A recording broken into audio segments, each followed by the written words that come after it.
सेठ सुदर्शन की कथा।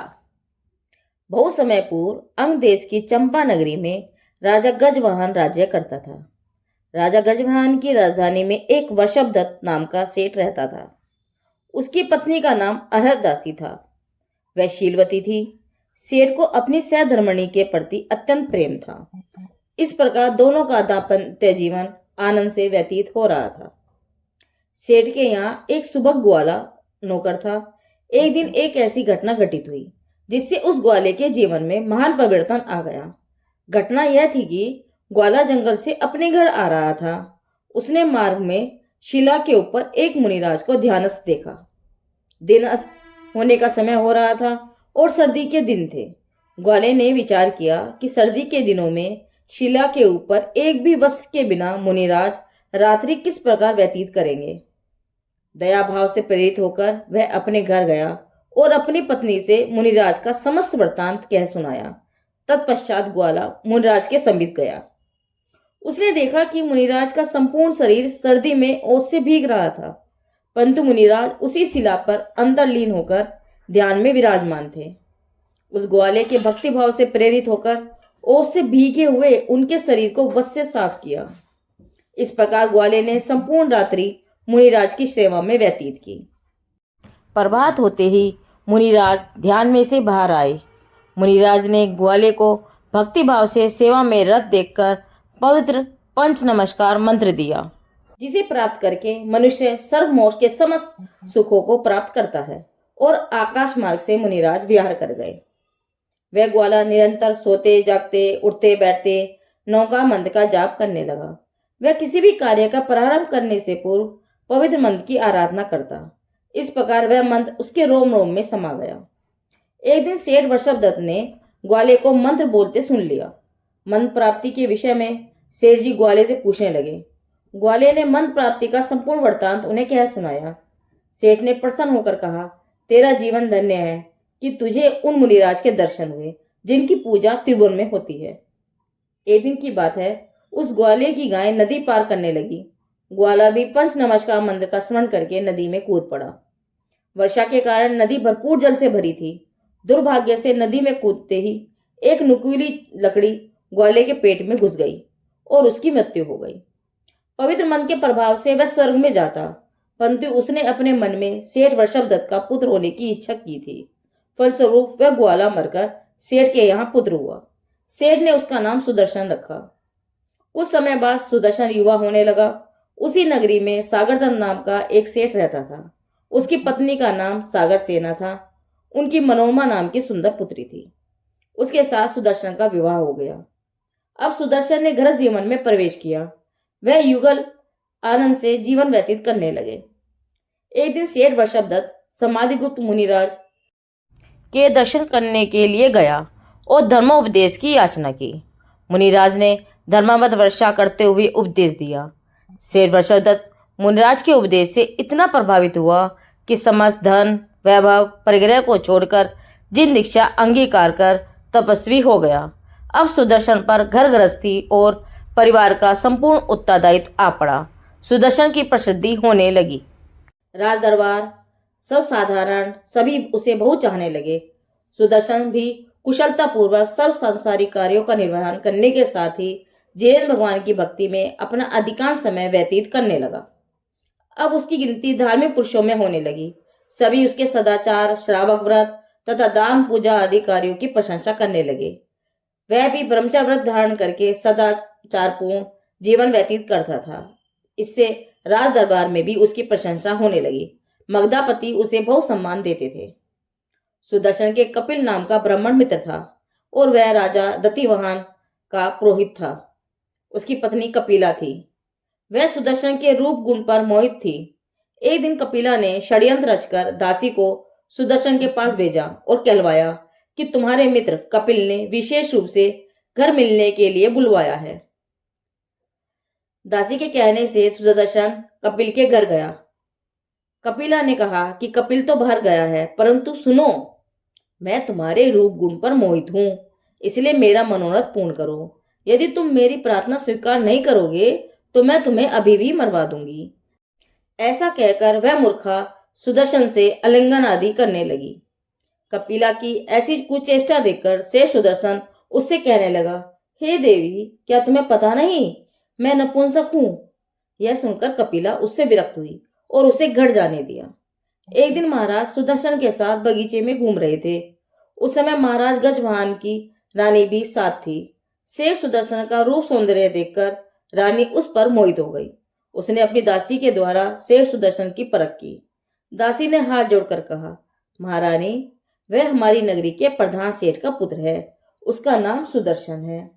रानी ने कहा, यह तो बहुत आनंद की बात है कि सुदर्शन राज्य रतन है, परंतु उसका सौंदर्य अपूर्व है। मैंने आज तक ऐसा सुंदर पुरुष नहीं देखा है। उसे देखते ही मेरा मन आकर्षित हो गया है। अच्छा, तू ही कहे कि सेठ कैसा लगता है? क्या तूने उसके जैसा सुंदर पुरुष देखा है? दासी ने कहा, महारानी जी, तुम्हारा अनुमान सत्य है। पृथ्वी पर तो क्या, संपूर्ण तिब्बत में भी उसके समान सुंदर युवक मिलने वाला नहीं है। वह सचमुच ही सुंदर पुरुषों का सिरताज है। रानी ने दासी को अपने अनुकूल जानकर कहा, हे दासी, तू मेरा एक काम करेगी? सत्यमान, मैं तुझे अपनी अंतरंग दासी मानकर कहती हूँ। ध्यान रहे, यह बात किसी के सामने प्रकट न हो पाए। दासी ने कहा, मैं तो आपकी दासी हूँ, क्या आज्ञा है कहो, मैं कार्य पूरा करने के लिए तैयार हूँ। रानी ने कहा, तू सत्य कहती है कि यह कार्य कर सकेगी? दासी ने कहा, महारानी जी, आप मुझ पर विश्वास रखो, मुझसे जहां तक बनेगा मैं आज्ञा का पालन करूंगी। तब रानी अपनी भावी आशा पर फूली नहीं समाई। तत्पश्चात रानी इच्छा प्रकट करने लगी कि मैं उस नवयुवक पर तन मन से मोहित हूँ। जब से मैंने उसे देखा है तभी से वह मेरी नजरों में समा गया है। बस तू ऐसा प्रयत्न कर कि वह सुंदर सेठ मेरे पास आ जावे, अन्यथा मेरा जीवन व्यर्थ है। ध्यान रहे, यह गुप्त बात तेरे सिवाय अन्य कोई जान न पाए, अन्यथा। ऐसा कहकर रानी चुप हो गई। दासी फूलकर कुप्पा हो गई। उसने विचार किया कि अब मेरा भाग्य भी चमक जाएगा, मैं माला माल हो जाऊंगी। काम से पीड़ित रानी मेरे चुंगल में फंस गई है। ऐसा विचार कर वह रानी से कहने लगी, आप इतनी सी छोटी सी बात के लिए परेशान होती हो? बात ही बात में मैं आपके दिल के अरमान पूरे कर दूंगी। संसार में ऐसी कौन सी वस्तु है जो आपको नहीं मिल सकती? आप विश्वास रखो, घबराओ नहीं, आपके मन की मुराद अवश्य पूर्ण होगी और शीघ्र ही होगी। इस समस्त दुष्चक्र से अनजान शेष सुदर्शन ने श्रावक के वध धारण किए थे। वह संसार में रहता हुआ भी उससे मुक्त होना चाहता था। इस कारण कभी ध्यान में लीन हो जाता था। वह अष्टमी तथा चौदस को शमशान भूमि में जाता था। रात्रि के समय वह शमशान में जाता और ध्यान मगन हो जाता था। इधर रानी की दासी तो सुदर्शन से एकांत में मिलने का मौका ढूंढ ही रही थी। वह मौका उसे मिल गया। सबसे पहले उसने चौकीदारों पर रोब जताने के लिए एक षड्यंत्र रचा। उसने कुमार से मनुष्य के आकार की एक विशाल मूर्ति बनवाई। एक दिन वह उस मूर्ति को महल में ले जाने लगी। जब चौकीदार ने उसे अंदर जाने नहीं दिया तो दासी ने गुस्से में आकर मूर्ति फेंक दी, जिससे मिट्टी की वह मूर्ति टूट गई। अब दासी क्रोधपूर्ण कठोर शब्दों में कहने लगी, दुष्टो, तुमको पता नहीं है कि महारानी जी ने नरवध धारण किया है, जिसमें नर के समान मिट्टी के पुतले की आवश्यकता होती है। मैं उसे ले जा रही थी, परंतु तुमने उसे तोड़ दिया। महारानी जी का व्रत किस प्रकार पूरा होगा? रानी भोजन के बिना नहीं रहेंगी। मैं अभी जाकर तुम्हारी शिकायत करती हूँ, तुम्हें दंडित कराकर तुम्हारे दुष्कर्मों का फल चखाती हूँ। चौकीदार भयभीत हो गया। वह दासी से क्षमा याचना करने लगा कि तुम महारानी से कहकर दंड मत दिलवाओ। दासी ने कहा, अच्छा, इस समय तो तुम्हें क्षमा करती हूँ, यद्यपि तुमने अपराध तो बहुत बड़ा किया है, परंतु तुम्हारी हालत देखकर मुझे दया आती है। अब फिर से ऐसी भूल मत करना। मुझे किसी वस्तु अथवा महारानी के नरवध की पूर्ति के लिए किसी मनुष्य की जरूरत पड़े, तुम उसमें विघ्न मत डालना। चौकीदारों ने कहा, इस समय क्षमा करो, दूसरी बार तुम्हारे कार्य में सिर नहीं मारेंगे। तुम कहीं भी आने जाने के लिए स्वतंत्र हो। दासी ने बनावटी क्रोध करके कहा, इस समय तो क्षमा करती हूँ, आगे से ध्यान रखना, मेरे कार्य में विघ्न मत डालना। मैं रानी का व्रत पूर्ण करने के लिए मिट्टी का पुतला लेने जा रही हूँ, अथवा जैसी आवश्यकता होगी वैसा करूंगी। ऐसा कहकर दासी शमशान में पहुंच गई। वहां जाकर उसने देखा कि तपस्वी सुदर्शन ध्यान में लीन है। शमशान भूमि भयंकर होती है, जिसने तपस्वी सुदर्शन कार्य संग में लीन थे। बस दासी को अच्छा सुयोग मिल गया, वह फूली नहीं समाई। उसने उसी समय तपस्वी सुदर्शन को उठाकर रानी के महल में पहुंचा दिया। जब रानी ने सुदर्शन को अपने कक्ष में देखा तो वह अत्यंत प्रसन्न हुई। उसने काम वासना से पीड़ित होकर शेष सुदर्शन से कहा, हे प्रिय, मेरी मनोकामना पूर्ण करो, अपने प्रेम आलिंगन से मुझे सुखी करो। देखो, तुम्हारे लिए मुझे कितने कष्ट झेलने पड़े हैं। अब आनंद से सुख कीड़ा करके जीवन सार्थक बनाओ। परंतु शेष सुदर्शन टस से मस नहीं हुआ। संसार में ऐसे जितेंद्रिय तपस्वी आदर्श सदाचारी कहाँ मिलेंगे। रानी की अनेक कुछ चेष्टाओं से भी ब्रह्मचारी सुदर्शन का मन विचलित नहीं हुआ। इस कष्ट को दूर करने के लिए सेठ जिनेन्द्र भगवान का स्मरण करके प्रार्थना करने लगा।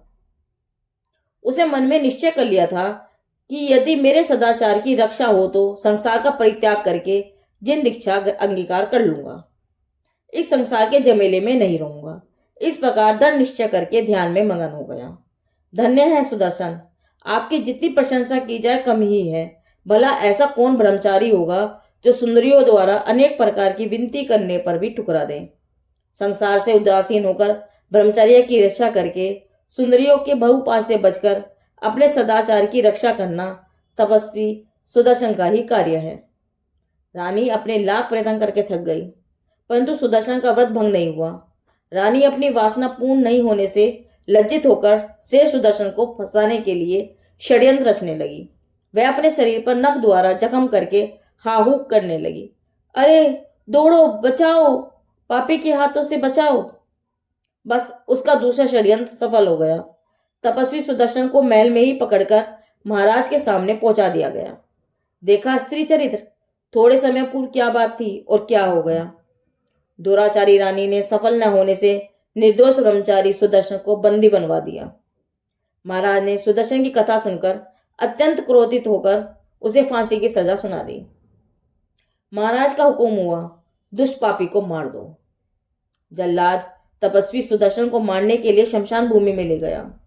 जो ही सुदर्शन को मारने के लिए जल्लाद की तलवार उठी, उसी गर्दन पर वार खाली गया। तपस्वी सुदर्शन की गर्दन पर तलवार फूल की तरह पड़ी। सब आश्चर्यचकित हो गए।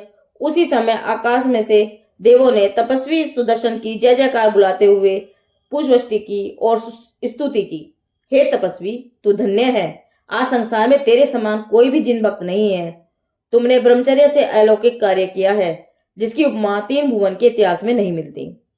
इस प्रकार देवों ने पुष्पवृष्टि की और श्रद्धा भक्ति से उनकी पूजा करी।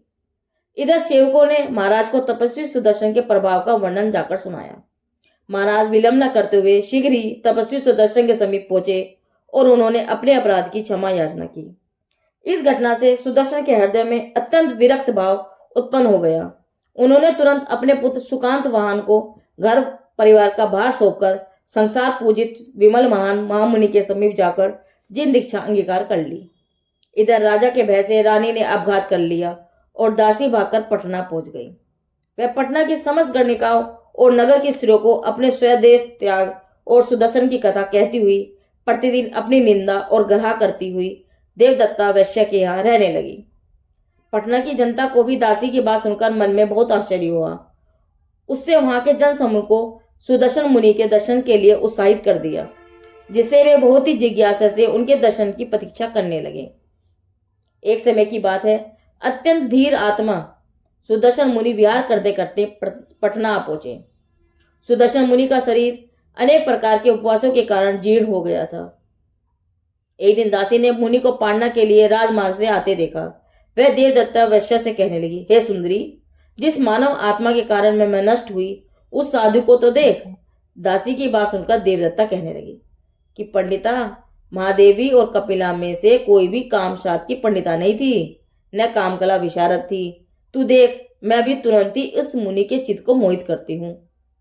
इस प्रकार दासी से कहकर देवदत्ता ने अपने नौकर को बुलाकर उससे कहा कि तू जा और इन मुनिराज से कह कि हे भगवान, आज हमारे घर भोजन करो।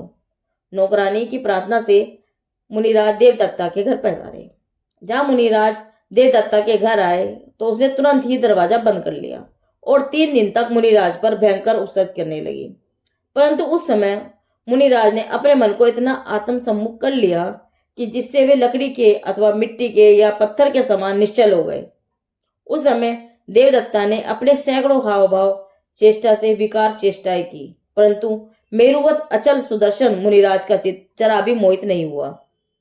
जब देवदत्ता ने देखा कि मुनिराज इतने हाव भाव दिखाने पर भी एकदम स्थिर चित्त, गंभीर और गुण सागर रहे हैं, यह जानकर उसे बहुत भय हुआ। वो अपने दूषित अभिप्राय की निंदा करने लगी। रात्रि होते ही मुनिराज को शमशान में छोड़ आई और अपना काला मुंह लेकर वापस घर आ गई। सुदर्शन मुनि जैसे ही भयंकर शमशान भूमि में पहुंचे, उन्होंने चारों प्रकार के आहार का त्याग कर दिया। रात्रि में कार्योत्सक करके स्थिर हो गए। वहां रानी महादेवी अभय का जीव, जो भयंकर वैंतरी हुई थी, उसने सुदर्शन मुनि को पहचान लिया और लगातार 7 दिन तक उनके ऊपर भयंकर उपसर्ग किया। 7 दिन के पश्चात मुनिराज ने श्रेणी मानकर घातीय कर्मों का क्षय किया और समस्त पदार्थों को साक्षात करने वाला केवल ज्ञान प्रकट किया। केवल ज्ञान प्रकट होते ही देवों का समूह स्तुति वंदना करने के लिए आने लगा। तब वेश्या, देवदत्ता, दासी, वैंतरी और समस्त नगरवासी जनता अत्यंत भक्ति से केवली के पास आए और भगवान धर्मोपदेश देने लगे। हे भव्यो, जो मानव शरीर पाकर धर्म नहीं करता, वह निधि पाकर भी दरिंद्री है। अरे, पचेंद्रिय के मधुर विषयों के लिए नर जीवन बर्बाद कर देने वाला तो राख के लिए रतन जला देने की चेष्टा करने वाला अविवेकी है। पूर्व कथित वैंतरी, देवदत्ता, वैश्या, दासी और उपस्थित जन समुदाय सुदर्शन केवली का धर्मोपदेश सुनकर अत्यंत प्रसन्न हुए।